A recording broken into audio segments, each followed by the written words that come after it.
வணக்கம். தெரிஞ்சுக்கிறது அப்படிங்கிற ஒரு வார்த்தைக்குள்ளேயே ரெண்டு விதமான அர்த்தம் இருக்குன்னு சொன்னா நம்புவீங்களா? ஒன்னு சும்மா தலையால, அதாவது அறிவால புரிஞ்சுக்கிறது. இன்னொன்னு அனுபவபூர்வமா மனசால உணர்றது. ஒரு பிரசங்கத்தோட மைய கருத்தை வச்சு இந்த ரெண்டு வகையான அறிதலுக்கும் நடுவுல இருக்கிற பெரிய வித்தியாசத்தை பத்தி தான் நாம இன்னைக்கு பார்க்க போறோம். வாங்க, இதுக்குள்ள என்னதான் இருக்குன்னு நம்ம ஒன்னா சேர்ந்து பார்க்கலாம். முதல்ல ரொம்பவே பிரபலமான இந்த வரிய பாருங்க. நீங்க உண்மைய அறிஞ்சுக்கிட்டீங்கன்னா அந்த உண்மை உங்களை விடுதலை ஆக்கும். இதுதான் நாம இன்னைக்கு பேச போற விஷயத்தோட அச்சாணியே இதுதான்னு சொல்லலாம். அப்போ இங்க ஒரு முக்கியமான கேள்வி வருது இல்லையா? சரி, அறிஞ்சுக்கிட்டா விடுதலைன்னு சொல்றோம். ஆனா உண்மைய பத்தி எத்தனையோ புத்தகங்கள்ல படிச்சிருக்கிறோம், நிறைய பேர் பேசி கேட்டிருக்கிறோம். ஆனாலும் நம்மள பல பேர் ஏன் இன்னமும் ஏதோ ஒரு விஷயத்துல கட்டப்பட்ட மாதிரி உணர்றோம்? இந்த கேள்விக்குள்ளதான் ஒரு சுவாரஸ்யமான பதில் ஒளிஞ்சிருக்கு. இங்கேதான் அந்த பிரசங்கத்தோட முக்கியமான வாதமே ஆரம்பிக்குது.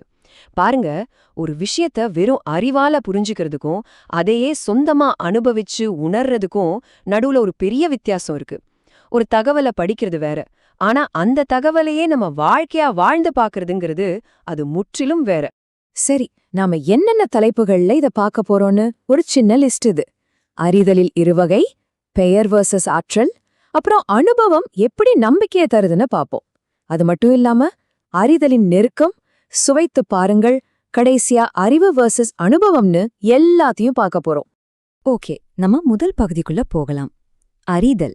இந்த ஒரு வார்த்தைக்குள்ள இருக்கிற ரெண்டு வேற வேற அர்த்தத்தை பத்தி தான் இப்போ ஆழமா பார்க்க போறோம். இங்க அறிதல்னு சொல்றது ஏதோ பரீட்சைக்கு படிக்கிற மாதிரி ஒரு விஷயத்த தெரிஞ்சுக்கிறது இல்ல. உதாரணத்துக்கு, பைபிள்ல ஆதாம் ஏவாள அறிந்தான்னு ஒரு வரி வரும். அதோட அர்த்தம் அவங்கள பத்தின தகவலை தெரிஞ்சுக்கிட்டான் அப்படிங்கறது இல்ல. அது ஒரு ரொம்ப ஆழமான, நெருக்கமான, தனிப்பட்ட ஒரு உறவை குறிக்குது. ஒருத்தரை பத்தி படிக்கிறதுக்கும் அவங்க கூடவே வாழ்ந்த அவங்கள புரிஞ்சுக்கிறதுக்கும் வித்தியாசம் இருக்கு இல்லையா? அது மாதிரிதான் இதுவும். அடுத்ததா பெயர் வர்சஸ் ஆற்றல். அதாவது ஒரு பேரை மட்டும் தெரிஞ்சு வச்சுக்கிறதுக்கும் அந்த பேருக்கு பின்னாடி இருக்கிற சக்தியை உண்மையா அனுபவிக்கிறதுக்கும் எவ்ளோ பெரிய வித்தியாசம் இருக்குன்னு ஒரு திகைக்க வைக்கிற கதை மூலமா நாம இப்ப பார்க்க போறோம். இந்த கதையில ஸ்கேவான ஒருத்தரோட 7 மகன்கள் வராங்க. அவங்க என்ன பண்றாங்கன்னா, அப்போஸ்தலனான பவுல் இயேசுவோட பேரை சொல்லி அற்புதங்கள் செய்யறத பாக்குறாங்க. அவங்களுக்கு ஒரு யோசனை வருது, நாமளும் இதே பேரை சொல்லி பிசாசுகளை விரட்டலாமேன்னு நினைக்கிறாங்க. ஆனா இங்க ஒரு பெரிய சிக்கல் இருக்கு. அவங்களுக்கு இயேசுவோட பேரு மட்டும்தான் தெரியும், ஆனா இயேசுவை யாருன்னு அனுபவபூர்வமா தெரியாது. அப்போதான் அந்த பிசாசு அவங்கள பார்த்து ஒன்னு சொல்லுது. அது என்ன தெரியுமா? இயேசுவே எனக்கு தெரியும், பவுலையும் யாருன்னு தெரியும், ஆனா நீங்க யாரு? அடேங்கப்பா, இந்த ஒரு வரி போதும். உண்மையான சக்தி வாய்ந்த ஒரு உறவுக்கும் சும்மா ஒரு பேரை மட்டும் உச்சரிக்கிறதுக்கும் இருக்கிற வித்தியாசத்தை இதை விட தெளிவா சொல்லவே முடியாது. சரி, அடுத்ததா அனுபவம் எப்படி நம்பிக்கையை உருவாக்குதுன்னு பார்க்கலாம். நம்மளோட பழைய அனுபவங்கள், அதுவும் சின்ன சின்ன வெற்றிகள் எப்படி ஒரு பெரிய சவாலை சந்திக்கிற தைரியத்தை நமக்கு கொடுக்குது. இதுக்கு தாவீது கோலியாத் கதையை விட ஒரு நல்ல உதாரணம் இருக்கவே முடியாது. தாவீதோட நம்பிக்கை எங்கிருந்து வந்துச்சுன்னு நினைக்கிறீங்க? அது திடீர்னு வந்த ஒண்ணு இல்ல. அது படிப்படியா உருவானது. முதல்ல பாருங்க, அவனோட ஆடுகளை காப்பாத்த ஒரு சிங்கத்துக்கிட்ட சண்டை போட்டான், ஜெயிச்சான். அடுத்து ஒரு கரடியை எதிர்கொண்டா, அதுலயும் ஜெயிச்சான். இந்த 2 அனுபவமும் கொடுத்த தைரியம்தான், சரி சிங்கத்தையும் கரடியும் பார்த்தாச்சு, இந்த ராட்சசன் எம்மாத்திரம் அப்படின்னு கோலியாத்த நம்பிக்கையோட எதிர்கொள்ள வச்சுது. இங்க ரொம்ப முக்கியமான ஒரு விஷயத்தை கவனிக்கணும். தாவீது ராஜா முன்னாடி போய் நின்னு நான் பெரிய வீரன்னு தற்பெருமையா பேசல. அவன் சொன்னதெல்லாம் இதுதான், சிங்கத்துக்கிட்ட இருந்தும் கரடிக்கிட்ட இருந்தும் கடவுள் என்ன காப்பாத்தினார். இது வெறும் பேச்சில்ல, இது அவனோட அனுபவம். அந்த அனுபவமே அவனுக்கு ஒரு சாட்சியா மாறிடுச்சு. இதே மாதிரி அந்த ஆழமான தனிப்பட்ட உறவுனால வர நம்பிக்கைக்கு இன்னும் 2 சின்ன உதாரணங்களை வேகமா பாத்திரலாம். முதல்ல ஆப்ரஹாம். உன்னோட ஊரை விட்டு கிளம்புன்னு ஒரு குரல் கேக்குது.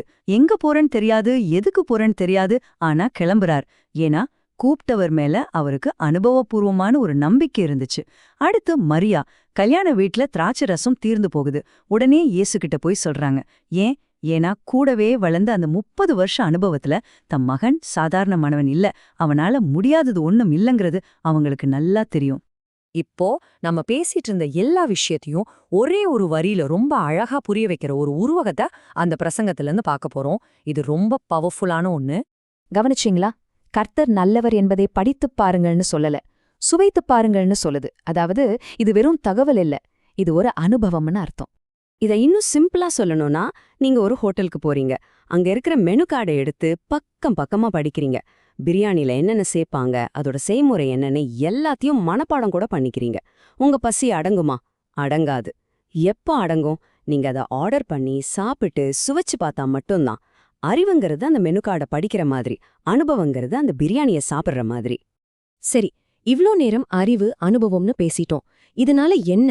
இந்த வித்தியாசம் ஏன் இவ்ளோ முக்கியம்னு இப்ப நம்ம பார்க்க போறோம்.